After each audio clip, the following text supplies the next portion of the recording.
Speaker Pelosi, welcome back to our programme.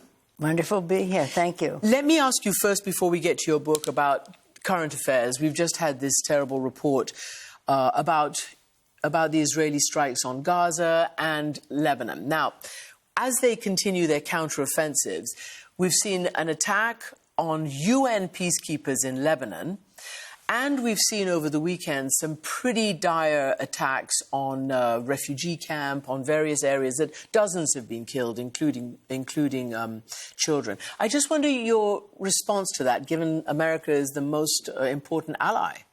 Well, the fact is that we just a few days ago observed a one-year anniversary of a terrible assault on Israel by Hamas, a terrorist group dedicated to the destruction of Israel. Sadly, since then, we've seen many casualties of non-combatants, children and families in Gaza, and now some elsewhere in the region. And it's just intolerable. We cannot... war has to be outlawed as a resolution of any conflict or disagreement. But right now, we have to live with the circumstances that we have.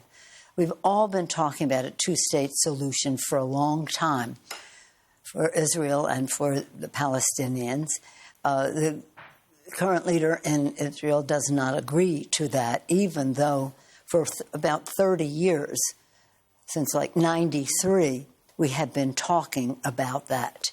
I don't know if Netanyahu wants peace. I don't know if he's capable of peace. I don't know if he's afraid of peace. But he has gone off the course that we all thought we were in as we support Israel. He actually came to the Congress not so long ago. What did you make of that invitation and the way he spoke against your party and your administration? Well, it wasn't his first time to do that. He came before. The invitation was misrepresented. It wasn't bipartisan, but the speaker said it was, and so he showed up and spoke against President Obama, whose masterful, virtuoso initiative for the Iran nuclear agreement was remarkable. He came and spoke against our president and our Congress. It was terrible. It was disgraceful.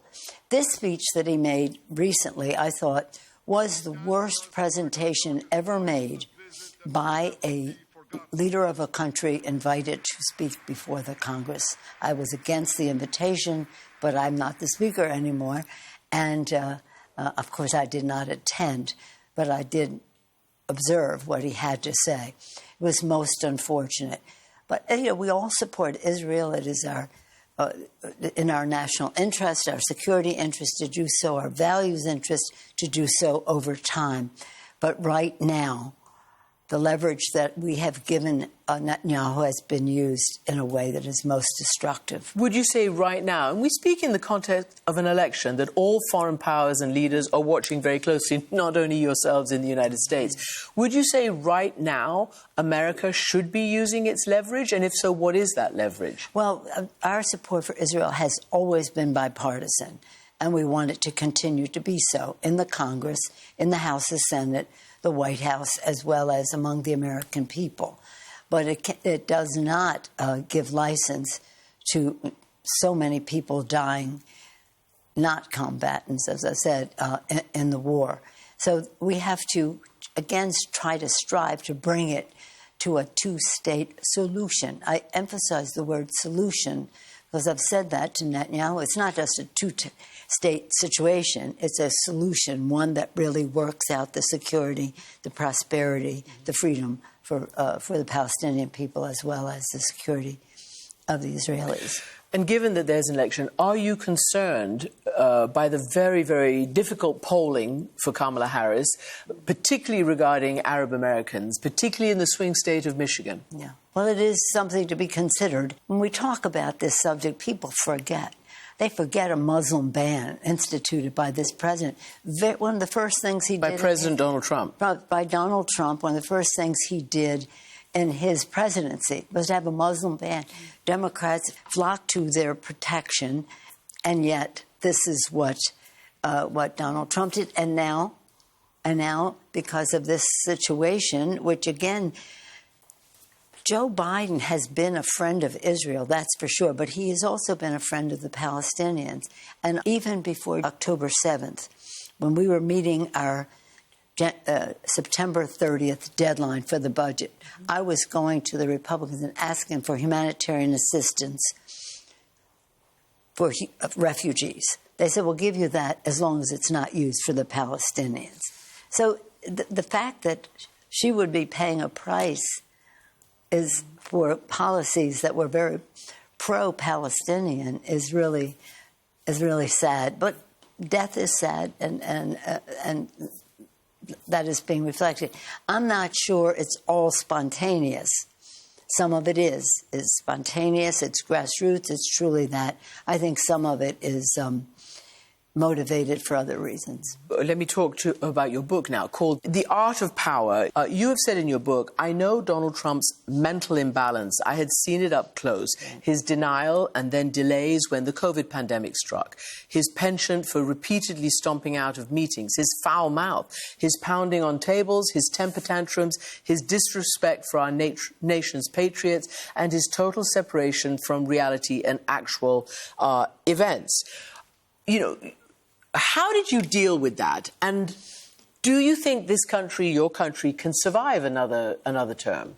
Well, I've said it over and over again, one term our country is strong enough to withstand. But when you see he's even gotten worse since I wrote that.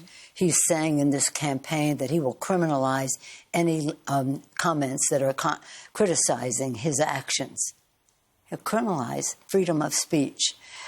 He, of course, will have a ban on abortion, a national ban on abortion. Even though he says he won't? Well, if his lips are moving, he's not telling the truth. When you go to so many of the things that he is doing, what is a democracy? That's what's on the ballot. A democracy is free and fair elections, a peaceful transfer of power, independent judiciary. It's about having respect for our Constitution, which we take an oath to protect and defend. He says maybe we should terminate the Constitution. So I don't know that a country can withstand, its character can withstand another term of Donald Trump. But we don't agonize, we're organizers. We have made a decision to win this election, and it depends on the turnout. The polls are close, yes. We don't know how reliable they are, but let's assume that they are for the moment and just understand that we must own the ground, turn out the vote, have a message that is appealing and unifying, not dividing in our country.